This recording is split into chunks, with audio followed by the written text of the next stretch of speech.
ఈ వీడియో ద్వారా మీ అందరికీ ఆంధ్రప్రదేశ్ గవర్నమెంట్ ఎంప్లాయీస్ యొక్క శాలరీని ఏ విధంగా క్యాలిక్యులేట్ చేస్తారో చెప్తాను.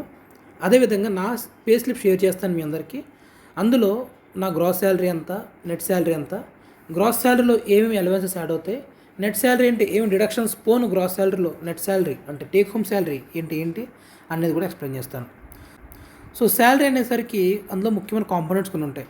బేసిక్ పే, ప్రతి క్యాడర్కి కూడా గవర్నమెంట్ ఒక బేసిక్ పే ఫిక్స్ చేస్తుంది. అంటే ఒక పర్టికులర్ ఒక జీతాన్ని ఫిక్స్ చేస్తుంది. జూనియర్ అసిస్టెంట్కి ఇంత స్కేల్, సీనియర్ అసిస్టెంట్కి ఇంత స్కేల్, ఆ పైన అధికారికి ఇంత స్కేల్ అని ప్రతి క్యాడర్ కూడా ఒక బేసిక్ పే ఫిక్స్ చేస్తుంది. ఇది ఎప్పటికీ మారదు. ఈ బేసిక్ పే ఆ ఫిగర్ మీద ఎవ్రీ ఇయర్ మనకి కొంత పర్సంటేజ్ అనేది ఇంక్రిమెంట్కి యాడ్ అవుతుంది. ఎంత ఇంక్రిమెంట్ యాడ్ చేయాలనేది మనకి మాస్టర్ స్కేల్ ఉంటుంది. నువ్వు 25,000 బేసిక్తో స్టార్ట్ అయితే కనుక నీ నెక్స్ట్ ఇంక్రిమెంట్ ఎంత ఉంటుంది అని క్లియర్గా ఒక స్కేల్ మనం ముందుగానే జాబ్లో జాయిన్ అయినప్పుడు ఇస్తారు. డిఎన్ఎస్ అలవెన్స్ అంటే ఏంటి? దీన్ని కరువు బొచ్చు అంటారు. ఇన్ఫ్లేషన్ బేస్ చేసుకొని ఎవ్రీ 6 monthsకి ఒకసారి గవర్నమెంట్ కొంత పర్సంటేజ్ ఆఫ్ శాలరీ మన బేసిక్ మీద కొంత పర్సంటేజ్ని డిఏగా ఇస్తూ ఉంటారు.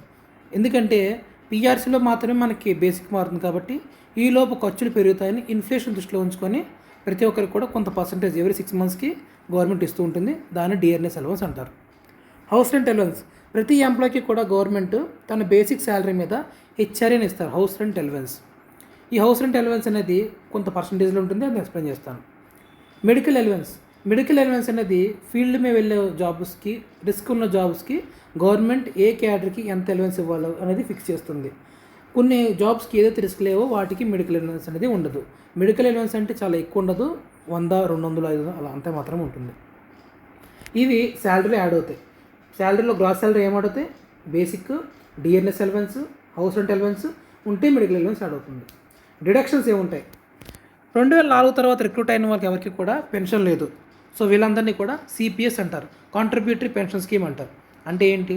వీళ్ళకి పెన్షన్ ఉండదు, కానీ ఎవ్రీ మంత్ శాలరీలో వాళ్ళకి కొంత పర్సంటేజ్ అనేది డిడక్ట్ అవుతుంది. ఆ పర్సంటేజ్ ఎలా క్యాల్కులేట్ చేస్తారంటే మన బేసిక్ శాలరీ ప్లస్ డిఏ రెండు కలిపితో వచ్చిన అమౌంట్లో 10% డిడక్ట్ చేసి మనకి సిపిఎస్ అకౌంట్లో గవర్నమెంట్ ఇస్తుంది. ఎంత అమౌంట్ అయితే మన శాలరీ 10% మన శాలరీ డిడక్ట్ చేసి అంతే అమౌంట్ని గవర్నమెంట్ ఆ సిపిఎస్ అకౌంట్ డిపాజిట్ చేస్తుంది. అంటే ఈ నెల నా శాలరీలో 1,000 రూపాయలు డిడక్ట్ అనుకోండి సిపిఎస్ కింద, గవర్నమెంట్ ఇంకొక 1,000 రూపాయలు కలిపి 2,000 రూపాయలు నా సిపిఎస్ అకౌంట్లో డిపాజిట్ చేస్తుంది. ఈ సిపిఎస్ అమౌంట్ అనేది మనం లైఫ్ టెన్యూర్ మొత్తంలో 3 సార్లు తీసుకోవచ్చు. టోటల్ అమౌంట్ మనం రిటైర్మెంట్ టైంలో తీసుకోవచ్చు. సో ఈ సిపిఎస్ అమౌంట్ అనేది ఏ విధంగా దీన్ని 3 times ఏ విధంగా విత్డ్రా చేసుకోవడం ఫర్దర్ వీడియోలో ఎక్స్ప్లెయిన్ చేస్తాను. నెక్స్ట్ ఏపీజీఎల్ఐ, ప్రతి ఎంప్లాయ్కి కూడా గవర్నమెంట్ లైఫ్ ఇన్సూరెన్స్ అనేది ఒకటి ఉంటుంది. అది 500 నుంచి 1,000, 1,500, 2,000 వరకు మీరు ఎంత అయితే పే చేసుకోగలరో అంత అమౌంట్ మనం ఇంక్రీజ్ చేసుకుని పెట్టుకోవచ్చు. మినిమం మాత్రం 500. సో గ్రూప్ ఇన్సూరెన్స్ స్కీమ్, ఇది చాలా చిన్న ఇన్సూరెన్స్ స్కీమ్. ఇది కూడా మనకి గవర్నమెంట్ ఆటోమేటిక్ డెబిట్ అయిపోతూ ఉంటుంది. ఈ అమౌంట్ వచ్చి 8 rupees మాత్రమే ఉంటుంది, 880. Employee health scheme, government employees అందరికీ కూడా హెల్త్ కార్డులు ఇస్తారు. ఆ హెల్త్ కార్డు సంబంధించి ఎవ్రీ మంత్ గవర్నమెంట్ మన శాలరీలో 225 rupees అనేది ఎంప్లాయీ హెల్త్ స్కీమ్ కింద డెబిట్ చేసుకుంటుంది. ఇది కంపల్సరీ డెబిట్ అయిపోతుంది అమౌంట్. ఇది ఎవ్రీ మంత్ ఖచ్చితంగా డెబిట్ అవుతుంది.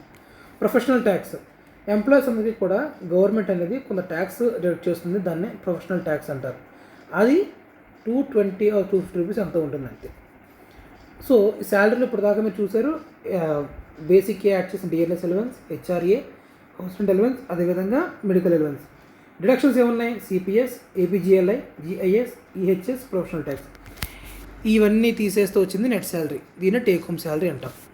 సో ఇప్పుడు నా శాలరీ స్లిప్ చూపిస్తాను మీకు. సో ఇది నా శాలరీ స్లిప్. ఈ శాలరీ స్లిప్లో నా బేసిక్ వచ్చేసి యాజ్ ఆన్ డేట్ 28,280 రూపాయలు.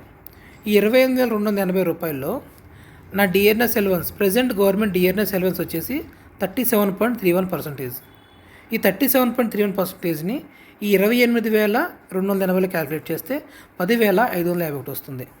సో ఈ రెండు అమౌంట్స్ని కలిపితే వచ్చిన అమౌంట్లో 10% సిపిఎస్ అమౌంట్, అదే 3,883 రూపాయలు. సో ఇంకా నాకేం యాడ్ అవుతున్న అమౌంట్స్ ఏంటి? హౌస్ రెంట్ అలవెన్స్ వచ్చేసి ప్రజెంట్ నేనున్న టౌన్లో 12%. సో 28,280 12% వచ్చేసి 3,394 రూపీస్.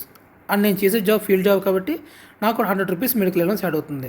సో టోటల్ నా శాలరీ వచ్చేసి గ్రాస్ శాలరీ 42,320 రూపాయలు.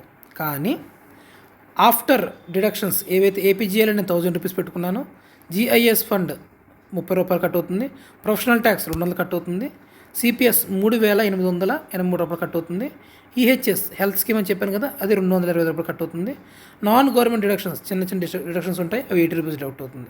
సో టోటల్ డిడక్షన్స్ వచ్చేసి 5,418 రూపాయలు. సో మొత్తం నా 42,000 జీతం ఏదైతే గ్రాస్ శాలరీ ఉందో, ఈ డిడక్షన్స్ అన్నీ పోను నాకు చివరికి వస్తుంది శాలరీ 36,907 రూపాయలు మాత్రమే. సో ఇది ఈ విధంగా ప్రతి ఎంప్లాయీ యొక్క శాలరీ అనేది క్యాలిక్యులేట్ చేస్తారు. సిపిఎస్ అనేది అమౌంట్ 3 టైమ్స్ మాత్రం డ్రా చేసుకోవచ్చు అని చెప్పాను కదా, ఈ 3 టైమ్స్ ఏ విధంగా డ్రా చేసుకోవచ్చు, ఎంత పర్సెంటేజ్ ఇస్తారు అనేది కూడా నెక్స్ట్ వీడియో ఎక్స్ప్లెయిన్ చేస్తాను.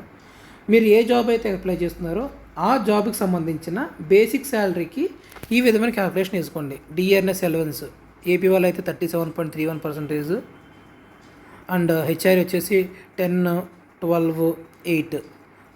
ఒక్కొక్క ఏరియాలో ఒక్కొక్క హెచ్ఆర్ఏ ఉంటుంది. కొన్ని ఏరియాలో 8% ఉంటుంది, 10%, 12%. మీరు చేస్తున్న ఏరియా యొక్క హెచ్ఆర్ఏ అంతా చూసుకొని ఆ పర్సంటేజ్ క్యాలిక్యులేట్ చేసుకుంటే మీకు మీ గ్రాస్ శాలరీ ఎంత, ఇన్హెండ్ శాలరీ ఎంత వస్తుంది. సో హోప్ వీడియో నచ్చితే లైక్ చేయండి. Thank you.